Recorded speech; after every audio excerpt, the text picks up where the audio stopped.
guys, how's it going? My name's The Breath and welcome to another challenge video. Today I'm asking the question, can you beat Pokemon Fire Red with only a Murkrow? For what it actually is, Murkrow ain't half bad. It's got a base stat total of 405 with the highest being 91 in speed.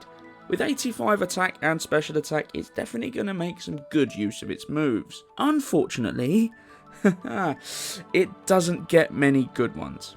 The best move that we learn by level up is in fact Feint Attack at level 35, which really says everything you need to know.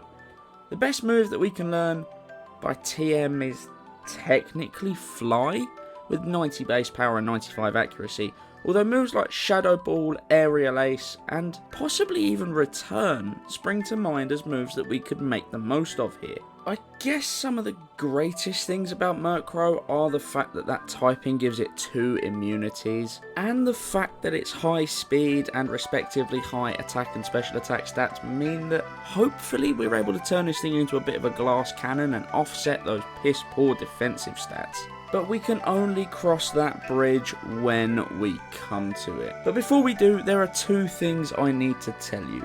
First things first, you need to go down below and slap that like button right now.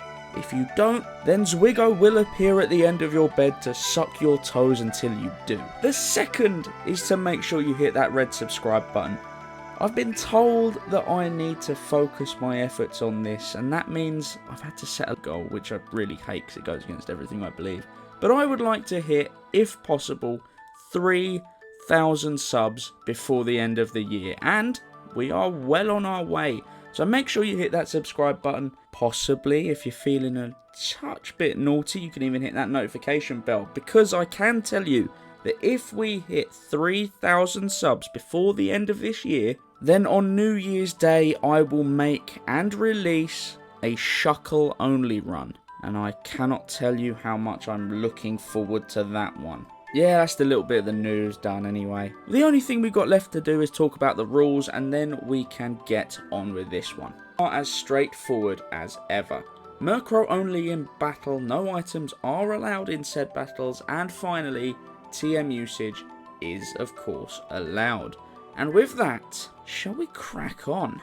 The game begins and we choose the male character, giving ourselves the witty and inventive name of Breath.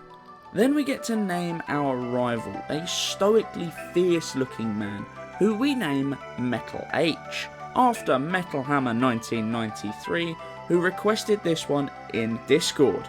Metal Hammer, this is your priority challenge request. Thank you so much for joining the channel as a member, and if you, the lovely people at home, would like to support the channel in that same way, possibly even get your name featured in a video and put your own priority challenge request together, then please hit that little join button down below. Of course, nobody ever has to, but it comes with some slick emotes and an exclusive channel in Discord, so there are some perks if that's what you're up to. Anyway, with all those shameless plugs aside, we try desperately to escape from our abusive parent, trying to run away from home only to be dragged back by an old man who's wearing nothing but a lab coat, suspiciously. He drags us in the back of a transit van and takes us to his lab, where he whips open that coat to reveal to us that he's got 3 balls neatly lined up on the table for us that he wants us to choose one. For some strange reason, we choose a Murkrow, not like it was the entire point of this video or anything, and we get to give it a nickname. Now, I asked Metal Hammer in Discord if he had any preferences, and one of the names that was suggested by Saint of the Honest, actually, was that we call it Heisenberg, and I don't think it needs a description. Metal Hammer agreed, and that is the nickname that we give our Murkrow. Because I'm an absolute #BreathSir pleb, I forgot how the starter system works and accidentally replaced the wrong one. So when we kick off that first fight, Metal Hammer in fact has a Bulbasaur. I can't be bothered to change my mistakes, we're just going to have to roll with this one. Effortlessly, we batter that Bulbasaur aside and head up towards Viridian to collect the parcel. Before we do that though, we go into the grass and we do some training on Mankey, because they give attack EVs, and the way I'm planning on playing this game, if we can max those out, they will come in clutch. Not to mention the added effects will come in handy given all of the intimidate users in this game. With a little bit of that done without excessively over leveling, we can always come back and grind more. We head into the Pokemart, collect the parcel and run it back down to the lab, thus commencing the entirety of the game, beginning with another optional rival fight that is as easy as you would expect it to be, and by that I mean we absolutely blitz him. I actually wish that fight had gone a little bit worse for me, because I was then filled with false confidence that because we learnt Pursuit, we could go on and take out Brock without any semblance of issue. And yet when we rock up to fight him, we knock his Geodude out way too easily, which didn't help my situation. Especially not when the speed drop from Rock Tomb that the Onix got off on us meant that we were left with only 2 HP. Holy moly. That is not a mistake I'm going to make again, and fortunately for me we don't have to try this fight again, as we get that gym badge and we can make our way inside of that cavernous hole that is also known as your mum. What's that? Oh, I read my notes wrong. Sorry, Mount Moon. In here we get to decide what fossil to pick. Do we pick the Dome fossil? Do we pick the Dome fossil? Do we pick the Dome fossil? No, we pick the Helix fossil.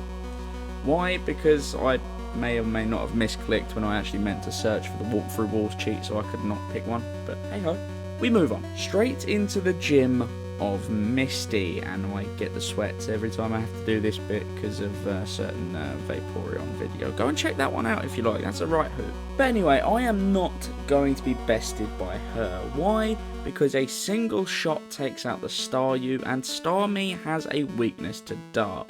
And in case you couldn't tell, we have a Dark type move.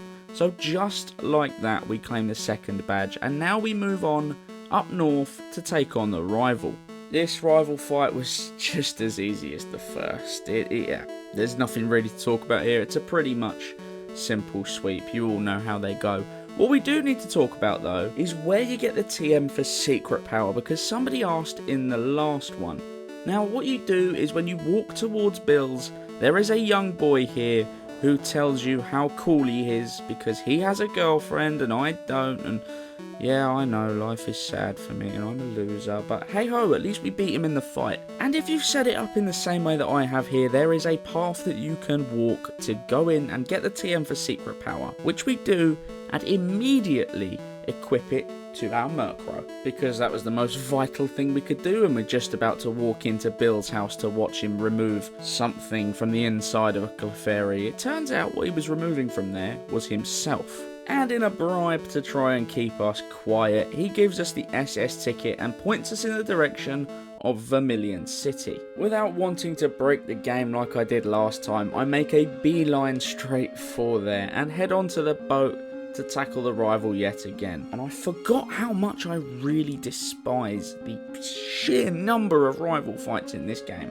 Just like the previous few that we've had to do, this one was no issue either, and before too long we're able to go up and see the captain. He welcomes us into his special quarters by asking us if we can give him a little rub down on his special quarter. Upon completion of that little massage, he says he feels so much better, which is fantastic until he rewards us with the HM for cut, which is completely useless to me because I've got myself a HM slave. Anyone interested in what that is? It's a Delibird, because I think for one we should all enslave the Delibirds because that's all they're good for. That and doing their bit to increase the population of Vaporeon in the world. Anyway, back to the captain. Once we're done with all of the formalities, we lean across his shoulder and make sure to whisper in his ear, "I'm the captain now."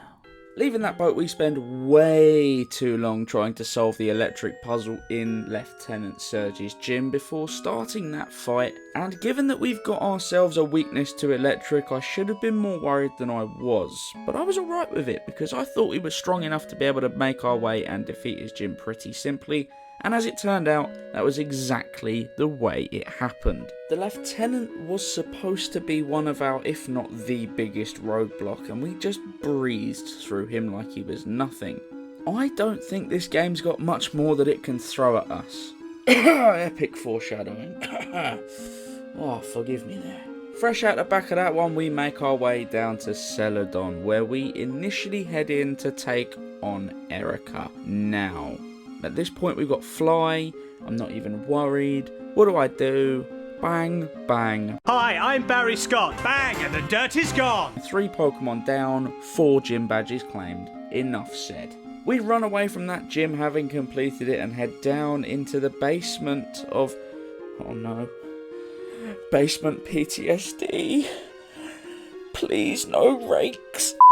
Fortunately for me, there were no rakes in this basement. The only issue that we encountered was a bloke called Giovanni. The only real problem per se on his team was at Kangaskhan, but after a little bit of recouping my brain cells and just hitting hard, we managed to defeat him, claim the Sylph Scope, and head up to the top of Lavender Tower, where we can rescue Mr. Fuji, who tells us he was there of his own accord, but I don't believe that. Anyway, yes, I did just skip over another rival fight because no one really cares about it, or me for that matter. But from there, we make our way down to Koga, and oh, the foreshadowing hits for the first time, because I was genuinely convinced this wouldn't be an issue, and I was genuinely mistaken. Koga made me level up to a ridiculous degree just to be able to cope with it. For some reason, the first 9 times or so, it appeared that I always got hit with a poison, and that was it. On top of that, that Mucknose acid armor, which completely ruined me. And I suppose it doesn't help when you get hit by the effects of Smokescreen either.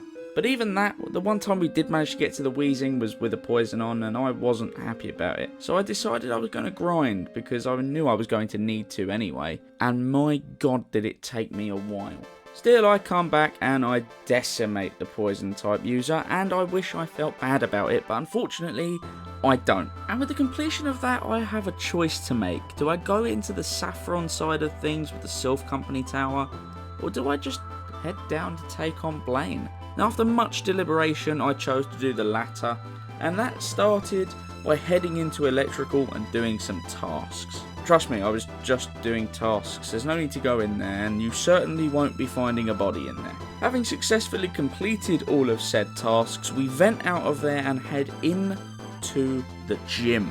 Big, stupid mistake. Again, I knew that if I couldn't beat him, then there was going to be some grinding needed somewhere down the line, so I decided it was just best time to get it over and done with. So I did, and there was a lot of it.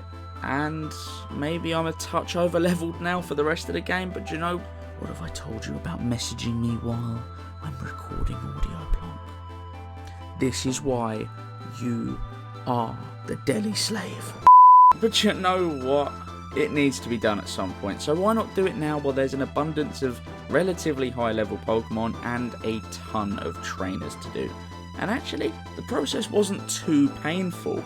In the end though, we do have to rely on that special attacking move that we've got access to, because 2 Intimidates absolutely decimate the amount of damage I'm capable of doing with those physical attacking moves. Hey ho, that's the 7th badge claimed, and it's the 6th one we've done. Don't worry about that though. We reject Bill like every woman I've ever cared about has rejected me, and make our way into Saffron to take on the Sylph Company building. Where what do we find but another rival fight? I'm getting really sick of these now. Anyway, we beat him first time because he's got a crappy team. Well, no, that's not true. We're over leveled, we're strong enough. We beat him first time and it really wasn't that much of an issue.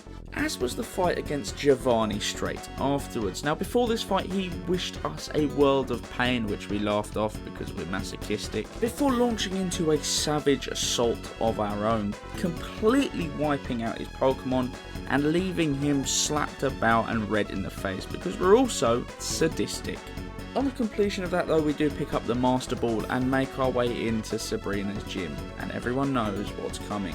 We got the Dark typing, we're against a Psychic gym, she didn't stand a chance. So what do? But I throw my hulking ball in her direction, and she swats it away like it's nothing, like every single woman has done every time I try to make an advance. But it doesn't matter, because in the end, we win by knocking out our entire team and claiming the 7th badge. Only one more remains now, and that's Giovanni, back in the Viridian City Gym, which is coincidentally where we're heading next. I was at first concerned by this man because I was wondering about the rock type moves he may have on him. But as soon as we started fighting, I realised I was in for a shoo-in victory, and that was exactly how it turned out. It was an absolute masterclass in how to beat his gym. That's all I can say. No flaws, easy time, piece of cake. Ooh, cake. And now we're at the rival yet again, and I'm not even going to talk about the fight because we beat it first time. I'm going to talk about my mindset though. I was really worried. I was scared because the next fight that we've got to do is against Lorelei, who is of course an ice type user, but little did I know just how bad the Elite Four portion of this game was going to be for Murkrow. Oh man, words can't even describe. The amount of time I spent running backwards and forwards through this portion of the game is I ran out of counting. I went above 16. I couldn't count any higher. My brain doesn't know how. Now, I didn't know how bad this was going to be, but this whole thing, just to beat Lorelei even, took an arseload of grinding. When I say an arseload, I mean as big an arse as Kim Kardashian mixed with Donald Trump. That level of arse. I'm talking the biggest amount of arse potentially the universe can hold. I may have exaggerated slightly at points there, but maybe not. It's up for you to decide. And it wasn't just Lorelei, because once we'd beaten her, we had to fight Bruno, and that wasn't difficult at all. He's got 2 Onix and fighting type Pokemon. We move on. Agatha though, Agatha took me a couple of attempts, and I don't really understand why. Maybe it's just I've got something for that sweet, sweet young lady and those gorgeous eyes and wrinkly thighs. Yeah. I just couldn't get enough of it. Or maybe it's just because I'm a bit of a twat and a bit of a pleb. But hey ho, eventually it's as easy as you think. We got Shadow Ball, we got Feint Attack, we got no problems with her. And then the big one hit, Lance. Now on the surface of it, Lance doesn't really pose much of a threat. Until you realise he leads off with a Gyarados that has the ability Intimidate to lower our attack stage by 1, and then follows that thing up with an Aerodactyl that likes to use Scary Face to lower our speed, and then Ancient Power to just remove us from the fight entirely. What's worse is that even when we got a critical hit, it didn't one-shot the Aerodactyl, so it still was able to take us out. And even when we get past it, we still get paralysed by the Dragonair, we still get taken out with Hyper Beam or Outrage or something. And even with all the levelling that we do along the way, when we get to a point where we can get to the Dragonite, it just takes us out with Wing Attack. Wing Attack. But hey ho, that meant that we were running back through the Elite Four several times, gaining those levels, making them gains, no pain, no gain. But that doesn't mean it got any easier. The irony of this situation though is the winning attempt, because we got so lucky with that critical hit, so lucky with the way the fight went, that actually beating it seemed a lot easier than the whole process had been. It is one of those things, one of those moments that drives me insane with rage. Fortunately, that possesses the biggest roadblock for us, as the Champions team hasn't changed from the last time we beat him, and at our level, it was almost guaranteed to be able to do it again. I was a bit surprised at how much damage Razor Leaf was able to do to us though, but on the whole, this was kinda straightforward. We beat the champion and take our place in the Hall of Fame, and completing yet another challenge video. At the start of this challenge, I asked a simple question: can you beat Pokemon Fire Red with only a Murkrow?